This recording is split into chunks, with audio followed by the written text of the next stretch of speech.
नमस्कार दोस्तों, आपका स्वागत है इस वीडियो में। तो पिछले वीडियो में हमने बातचीत की थी कि कैसे कन्फ्यूजन होता है लोगों को, और नैनो की हमने कुछ कूल फीचर्स भी देखे थे। तो इस वीडियो में मैं आपको बताने जा रहा हूँ कि मेरी जर्नी कैसे रही और मैं कैसे कंक्लूजन पे पहुँचा कि नैनो ही लेनी चाहिए।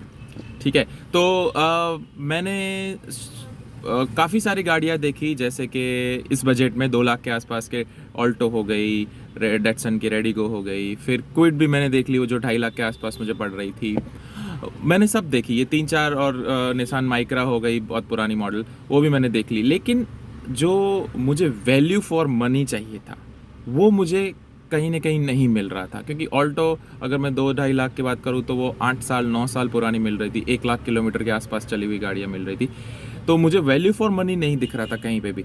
लेकिन जब मैंने ये गाड़ी देखी तो सच में जब मैंने इसको पहली बार चलाया तो ऐसा लगा कि हाँ यही है, क्योंकि उसमें इतना वैल्यू फॉर मनी है। आप क्या चाहेंगे एक स्मॉल कार में कि भाई उसमें हम 4-5 लोग आराम से फिट हो जाएं, ठीक है, और कोई भी अपनी सीज़न है उसमें आराम से हम कर पाए, एवरेज अच्छी हो, यस माइलेज उसका अच्छा हो, और ज़्यादा उसका मेंटेनेंस ना हो। तो ये सभी बातें इसमें हो, नैनो में, जेन एक्स में हैं। और एक बात है कि इतनी कॉम्पैक्ट है कि वो जो ट्रैफिक में जो निकल जाती है वो कोई कार इस तरीके से नहीं निकल सकती। तो जितना मैं इसको चलाता हूँ उतना मज़ा आता है। तो अब जितना इसको चलाओगे, तो मैंने इसको एक टैगलाइन दी है, the more you drive the more you love it. Yes, वो आप खुद चलाएंगे तो आपको भी पता चलेगा, क्योंकि ये है ही ऐसी गाड़ी।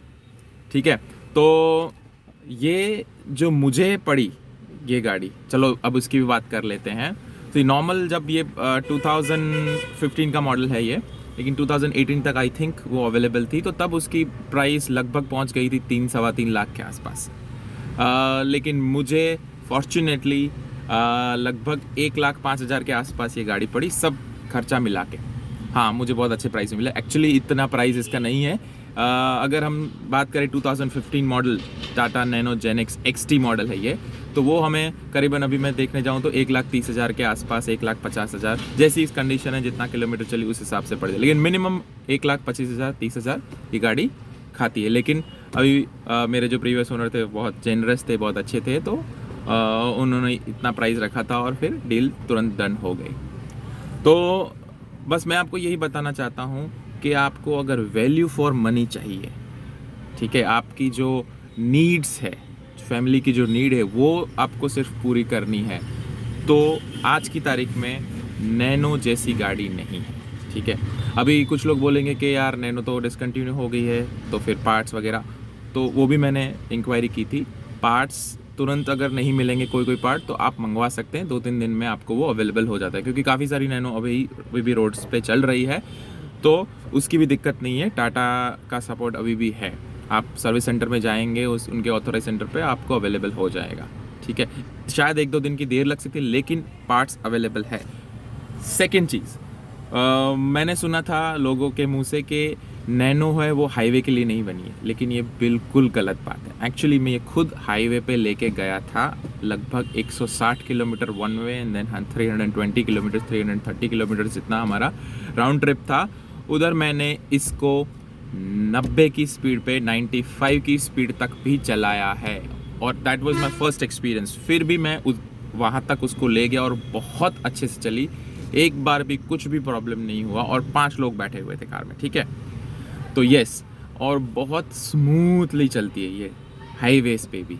और कुछ भी, जैसे कि कोई लोग बोलते हैं कि ट्रक बाजू में से चला गया या कोई कार चली गई तो पूरा हिल जाएगी, बिल्कुल ऐसा नहीं है। बहुत ही अच्छे से, जैसे आप नॉर्मल गाड़ी चलाते हैं वैसे ही चलती है, क्योंकि मैंने i10 ग्रैंड भी चलाई हुई है, तो मुझे पता है कैसा फील आता है उसमें।